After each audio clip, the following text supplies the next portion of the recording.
안녕하세요. 부활절 이후 엠마오스는 다녀오셨나요?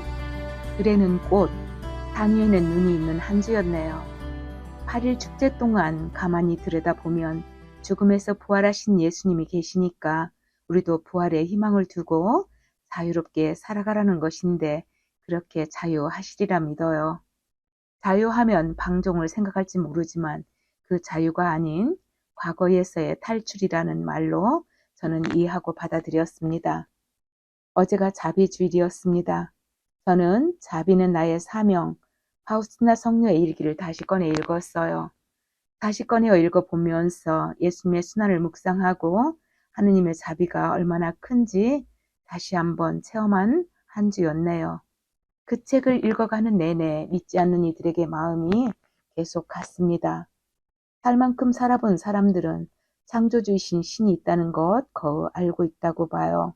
그러나 교회 안에 들어올 방법을 잘 모르는 건 아닌가 싶었어요. 여지껏 고백하지 않았던 주님을 어떻게 고백하는지 모르고 있다는 것입니다. 저 또한 그들을 교회 안으로 안내하는 방법을 잘 모르는 것은 아닌지 싶었어요. 이미 예수님은 나의 주님이라고 고백하여 세례성사를 받은 이들도 자기가 쳐놓은 그물 안에 갇혀 사는 이들도 있지만 교회 안에 있으면서 헤매이는 이들은 희망이 있어 보이는데 아직 교회 밖에 있는 사람들은 길이 더 멀어 보였어요.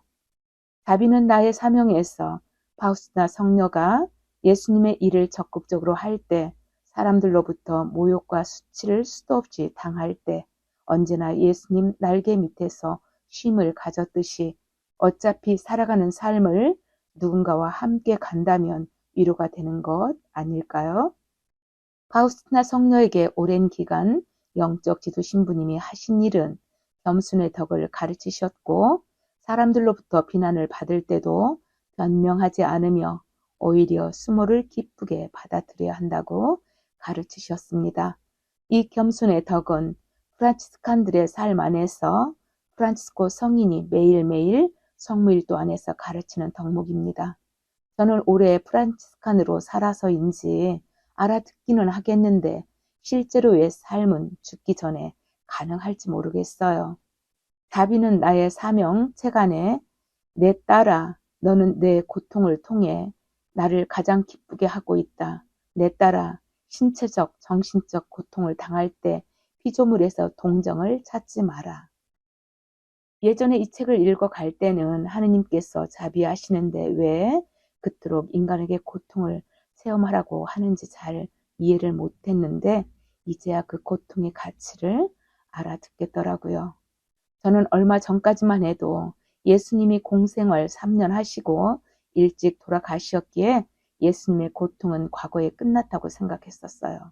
그런데 요즘은 그때 끝난 고통이 아니고 아직도 채찍과 모욕과 없이 여김과 목마름과 배고픔을 겪고 계시다는 것을 알겠더라고요. 이걸 아는데 너무도 오래 걸렸어요.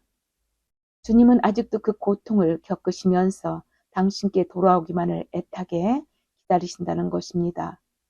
파우스티나 성녀는 하느님과 가장 일치를 이룰 수 있는 길은 자기 부정, 다른 말로 자기 부인, 즉 자신의 뜻을 하느님의 뜻에 일치하는 것이라는 사실을 분명히 깨달았다고 했습니다.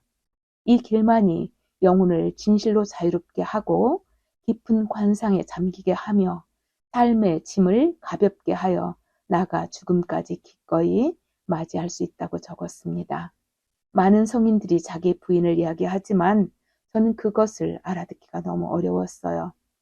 저만 더디 크는 걸까요? 자기 부인하는 것을 좀 더 일찍, 아니 좀 더 쉽게 알아들었다면 살아가는데 이렇게 힘들지 않았을 것 같아요. 파우스티나 성녀는 자기 죽음이 2년 후가 될 거라고 동료 수녀님께 이야기하면서 우선 비밀로 해달라고 했어요. 예수님의 일을 했던 많은 사람들이 자기 죽음이 언제라는 것을 알고 있다는 것입니다. 저는 제가 죽는 날짜를 알고 준비하고픈 열망이 엄청 크거든요. 그래서 예수님 옆에 붙어 있으려고요. 이 책을 보신 분은 알고 계시겠지만 예수님께서 당신의 자비가 얼마나 큰지 알리기 위함으로 파우스티나를 도구로 쓰신 것인데 예수님은 누누이 지은 죄가 아무리 악하다 하더라도 내게 다가오는 것을 두려워하지 않도록 알리라고 하셨죠. 하느님의 자비에 대한 신심에서 파우스티나에게 주신 메시지는 첫째 행동, 둘째 말, 셋째 기도로 자비를 베풀라고 하셨고, 하느님께 가장 큰 기쁨이 되는 세 가지 덕을 실천하라고 하시면서 첫째의 덕은 겸손, 둘째의 덕은 순결, 그리고 셋째의 덕은 하느님께 대한 사랑이다 하셨습니다. 5단 자비의 기도는 임종을 하는 영혼에게 얼마나 큰 도움이 되는지 모두 알고 계시죠? 하느님의 자비를 얻는 것의 효력이 대단합니다. 저에게 5살짜리 손주가 있어요. 이 녀석 2살 때 일입니다. 제 방에 좀 긴 족자로 된 자비의 성화가 걸려 있었습니다. 제 방에 들어올 때마다 그 성화를 가리키면서 기도가이라고 했어요. 하루는 나에게 그 앞에 앉아 기도하라고 하더니 지 엄마도 불러 앉혀놓더라고요. 그러자 지네 아빠가 모두 그 방 안에서 뭐하나 싶어 들여다보는데 지 아빠를 위로 아래로 쳐다보더니 아무래도 아빠는 기도하는 사람이 아닌 듯 싶은지 들어오라고 하지 않더라고요. 아이 눈에도 그 성화를 보면 기도를 하고픈가 봐요. 그리고 이름이 기도가이라는 말이 오래 기억되었어요. 저는 자비의 기도가 짧아서인지 집중력이 좋더라고요. 예수님의 순환을 묵상하지 않고는 진정한 자유를 얻지 못한다는 것을 우리는 알고 있습니다. 파우스티나 수녀님의 수도원 원장님인 이레네오 수녀님은 나중에 이렇게 회상했다고 적었습니다. 병자가 어떻게 그토록 평화롭고 매력적이었는지 모르겠다. 저는 죽어가는 사람이 매력적이었다는 그 말이 너무도 좋았네요. 잘 살아내면 죽어갈 때도 매력이 넘치는가 보다 싶었어요. 살아생전 주님의 일을 하면서 무시당하고 없이 여기고 또 몸은 그리도 허약하여 아프면서도 그는 묵묵히 하느님의 자비에 대하여 일을 해냈으며 때때로 죽어가는 이들이 고통스러워할 때 자비기도 5단을 드리면서 주님께 은총을 베풀어 달라는 기도를 하면서 파우스나 성녀는 죽어가는 것이 얼마나 큰 고통인지를 알았다고 하더군요. 죽어가는 것은 엄청난 사건인 듯해요. 하느님의 얼굴을 마주할 것인지 아니면 지옥으로 갈 것인지의 갈림길이기에 힘이 드나 봅니다. 모든 죽어가는 영혼들에게 꼭 자비의 기도를 해줄 것을 간곡히 청하더군요.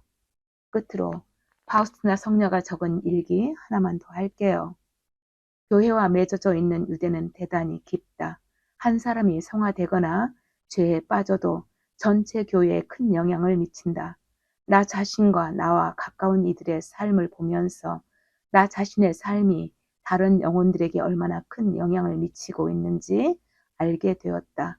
그것은 어떤 영웅적인 행동을 통해서만이 아니라 손놀림이나 바라보는 시선과 같은 모든 사소한 행동을 통해서도 다른 영혼들에게 영향을 미치고 반영되는 것이다. 저는 이 글을 보면서 마음 먹어보네요. 손놀림 하나만이라도 이웃에게 본이 되기를.